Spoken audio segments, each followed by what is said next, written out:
Fala galera, sejam bem-vindos ao meu canal. Meu nome é Felipe Rossi e eu vou dar seguimento ao nosso vídeo sobre TCC. Bem, no vídeo passado nós falamos sobre o tema e sobre a problemática. E aí agora no vídeo de hoje a gente tem que fazer a esquematização do trabalho. Então como que eu vou esquematizar o meu trabalho? Como que vai ser a organização do meu TCC? Uma coisa que tu tens que ter clara é que não precisa se preocupar nesse momento com introdução e conclusão. O teu objetivo, na verdade, é construir um sumário e que nesse sumário tu possa ser claro e objetivo sobre os termos do teu trabalho. Eu tenho uma sugestão de que não se deve utilizar mais do que 4 capítulos em TCC. Na verdade, eu particularmente gosto de utilizar 3 capítulos. E essa estruturação, ela tem uma certa receita de bolo. Ela não tende a escapar muito desse padrão. Então, como que eu vou fazer uma organização sobre uma temática? Bem, eu utilizo um método de 3 capítulos para a graduação. Nesse primeiro capítulo, eu vou utilizar os fundamentos históricos, a origem, quando aquele tema se tornou importante para o direito. Então, tu quer falar sobre uma norma, não sei, tu quer falar sobre o aborto.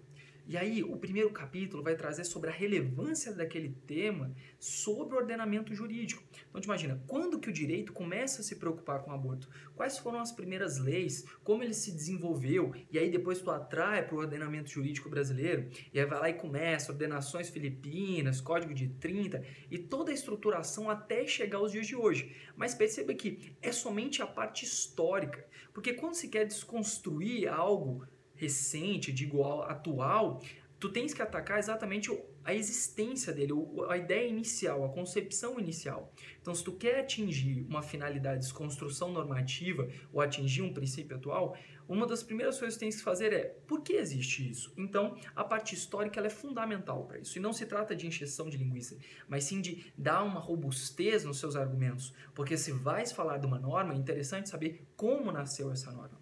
Então, o nosso primeiro capítulo, ele seria pautado em origem da norma, o interesse da norma frente ao direito, quer dizer, o interesse do tema frente ao direito, a evolução do direito sobre aquela temática em si. E aí, depois, o capítulo 2, eu gosto de dividir ele sobre os fundamentos de validade. E o fundamento de validade, eu digo no sentido de normas, jurisprudência, doutrina, e é basicamente fazer uma abordagem sobre o conteúdo normativo. Então, por exemplo, sobre o nosso aborto, né, que estava falando inicialmente. Se eu fosse falar alguma questão do aborto, então eu falo primeiro da origem, de quando o direito se interessou por isso, quando começou essa tutela, mostraria a evolução normativa dentro do ordenamento jurídico brasileiro e ao fim traria o nosso código mais atual e somente o dispositivo e a proteção acerca dele. Já no capítulo 2 eu iria trazer sobre todos os elementos que estão abarcados.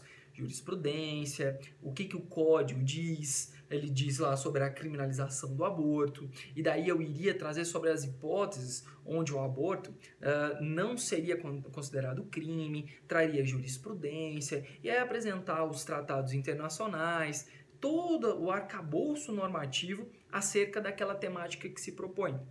E no caso do capítulo 3, eu iria entrar com a nossa problemática, eu iria responder. Então, digamos que nós estaríamos falando, claro, essa temática já é batida, mas digamos que estaríamos falando sobre aborto de feto anencéfalo. Digamos que não tivesse já a jurisprudência consolidada acerca dessa hipótese.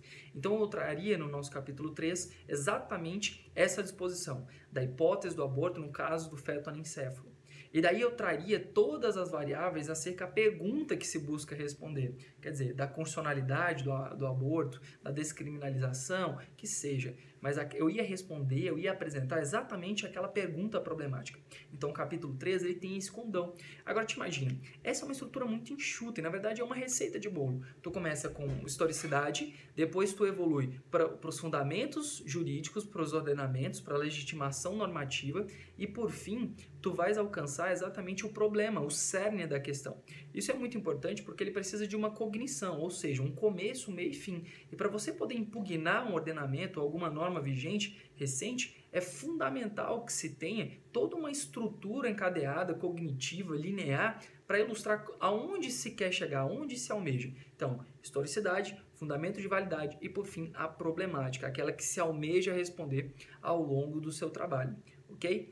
Bem, essa daí é a nossa segunda dica de hoje. beleza? É o nosso segundo vídeo. E qualquer dúvida, pode deixar nos comentários. Se inscreve aí no canal, deixa seu like e até a próxima.